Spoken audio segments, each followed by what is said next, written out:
Bismillahirrahmanirrahim. Assalamualaikum warahmatullahi wabarakatuh. Alhamdulillah, wassalatu wassalamu ala rasulillah.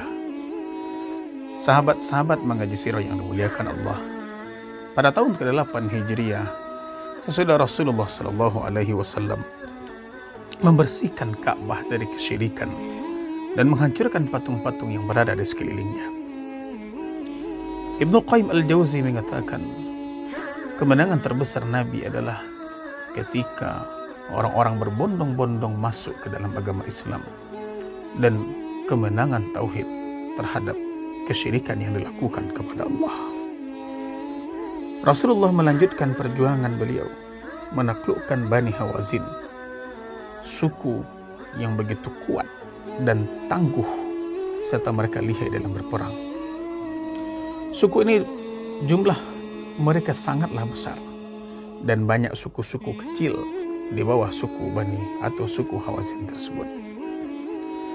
Malik bin Auf, pimpinan perang dari suku Hawazin, dia mengatakan kepada para pasukannya, bawa seluruh anak, harta, istri kalian, letakkan di belakang supaya kalian tidak lari, supaya kalian bersemangat dalam melawan kaum muslimin.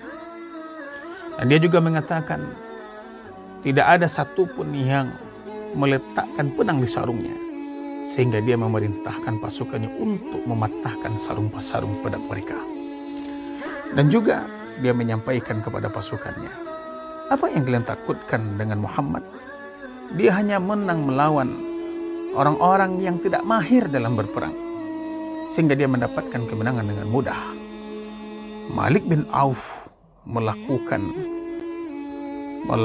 semangat, memberikan semangat untuk memompa semangat juang dari pasukannya. Rasulullah SAW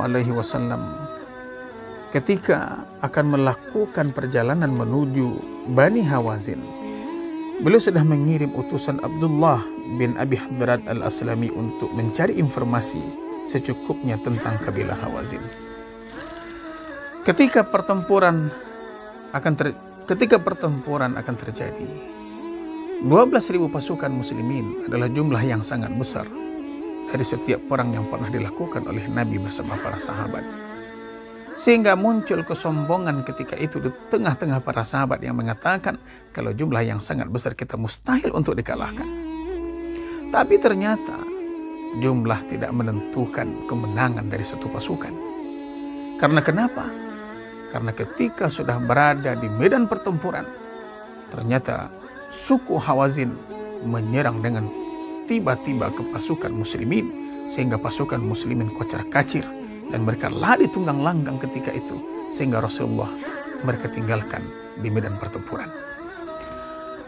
Hanya segelintir sahabat ketika itu yang berada bersama Rasulullah SAW. Sehingga apa yang dikatakan oleh Rasulullah kepada paman beliau, Abbas bin Abdul Muttalib, panggillah orang-orang Samurah, orang-orang yang pernah berjanji kepada Rasulullah SAW di sebuah pohon, dibawa di sebuah pohon yang bernama Samurah. Mereka di saat itu berjanji kepada Rasulullah SAW untuk tidak akan lari dari peperangan. Maka Abbas mengatakan, Aina ashabus samurah, Aina ashabus samurah. Sehingga siapapun sahabat yang mendengar di saat itu, mereka berbalik arah menuju Rasulullah SAW.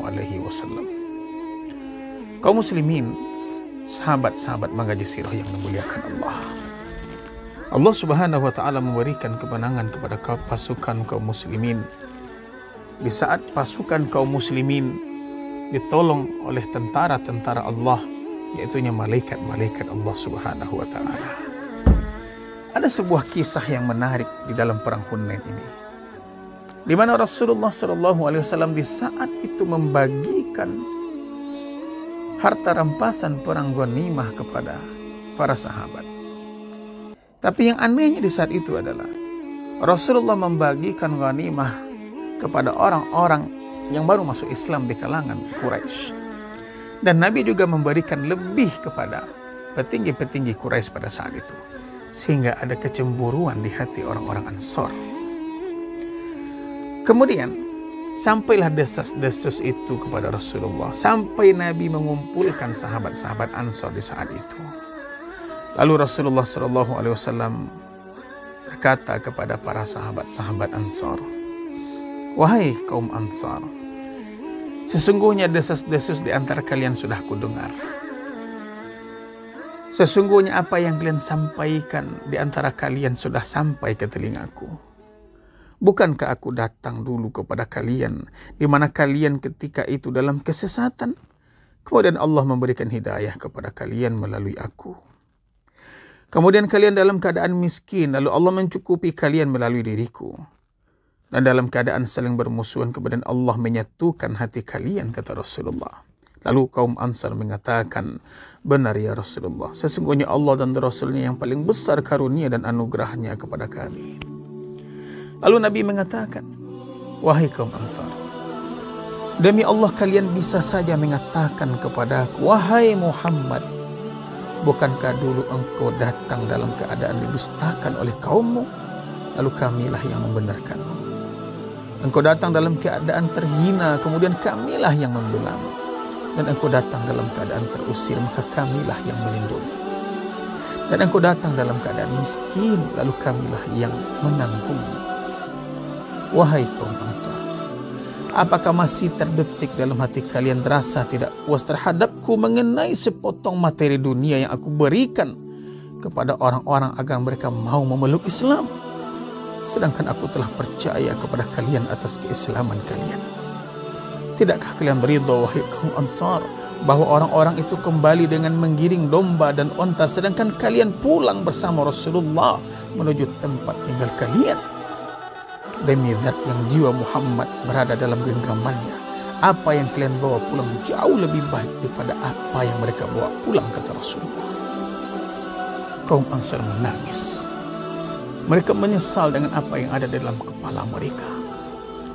Mereka menyesal telah menganggap di saat itu Rasulullah keliru dalam membagikan harta rampasan perang.